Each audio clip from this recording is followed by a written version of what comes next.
without the passion, there's no geology. What about you? Well, I'm still alive just because I have a very strong passion. Because I know that if you don't are in touch with your company, there's no way to grow up. What do you mean? Why do you need the links with the oil companies? I need the link because otherwise I would never.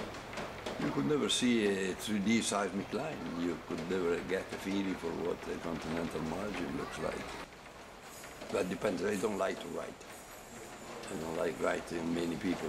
As a matter of fact, I believe one of the professors who wrote last paper in the world. If you have a good idea, if the paper is good, I think it's enough. How do you do if you don't like to write? Well, you have to learn to write, but I hate writing. So, when you have a great idea and you don't like to write, how do you communicate that to? Well, I start to communicate most of my students know my ideas 10, 15 years before I publish. I'm never in a hurry. Do you like to participate to conferences? I hate them. If you have a new idea and you send the manuscript to one of these international journals, you have reviewers that hate to let you publish something new. That's my strong feeling. There's a sort of mafia. They think that most of my papers have never been accepted in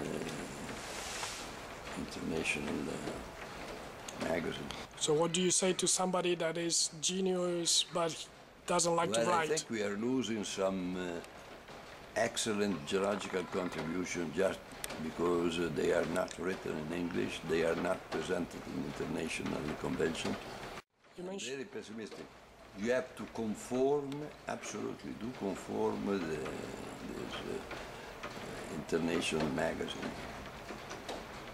And this kills the original research, which is also very good quality in the scientific community, being honest. It pays off all the time.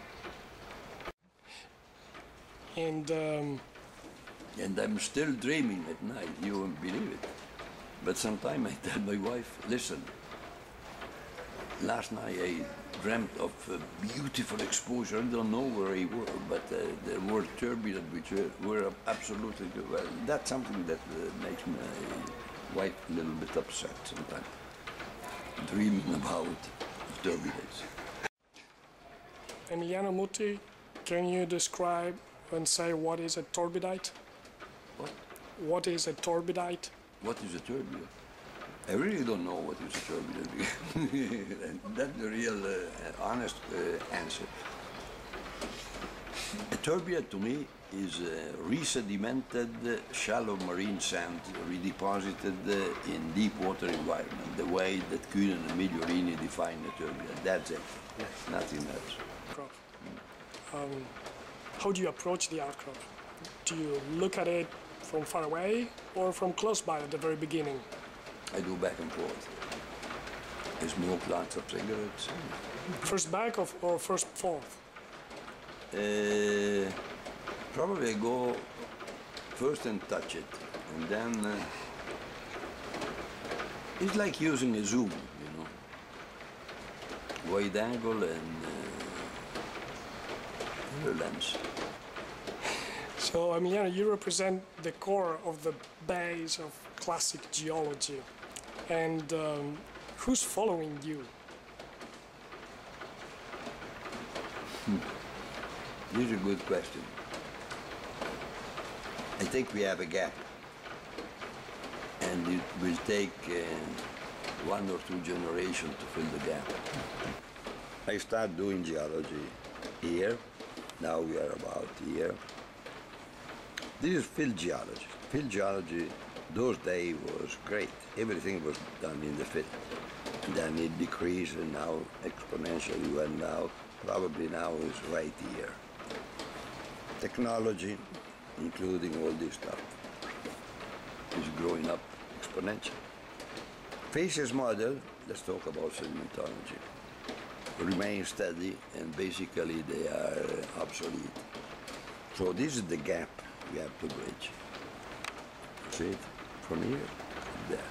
And it will take at least 2 generations. And this is the tool. You know what's this? This is a detail of my fingerwood.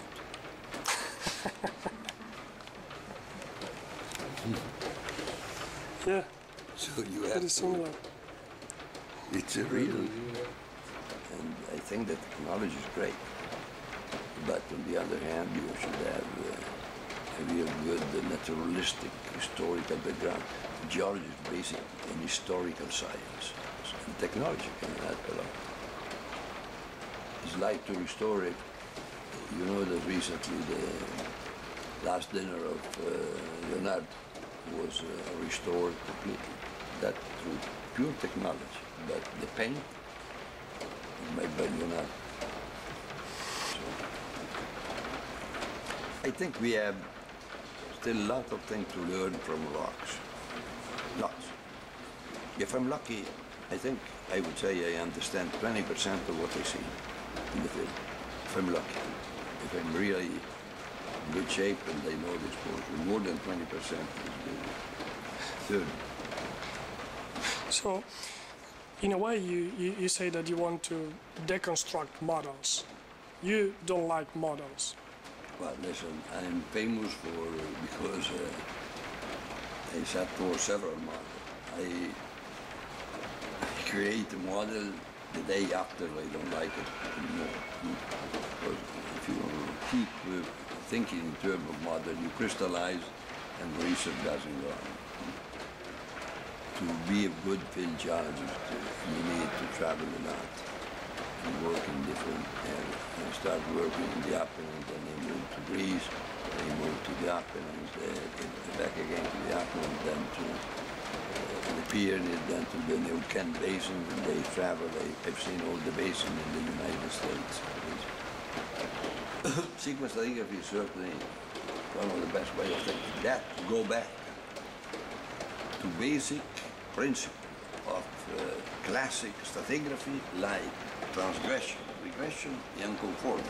That's the point. Yeah? All the terminology, young people now are using very complex sequence stratigraphy. That is very confusing. Sequence stratigraphy is super simple.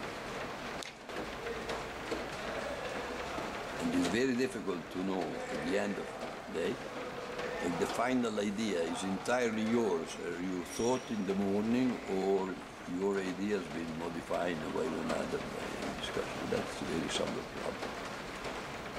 And you will never be able to answer that question. How much is yours, how much comes from the discussion, honest discussion. Emiliano, which was your most joyful moment of your career? The most enjoyable? Right now. Right now? Because I start to understand it's too bad that I'm old.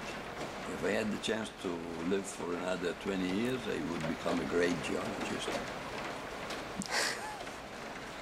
Well, thank you very, very much, Emiliano. So, from here, hello, say hello to Franco. Keep in mind that. Keep in mind that. This, in the real one. Sono matematicamente sicuro che se potessi vivere 20 anni sarei un grandissimo geologo.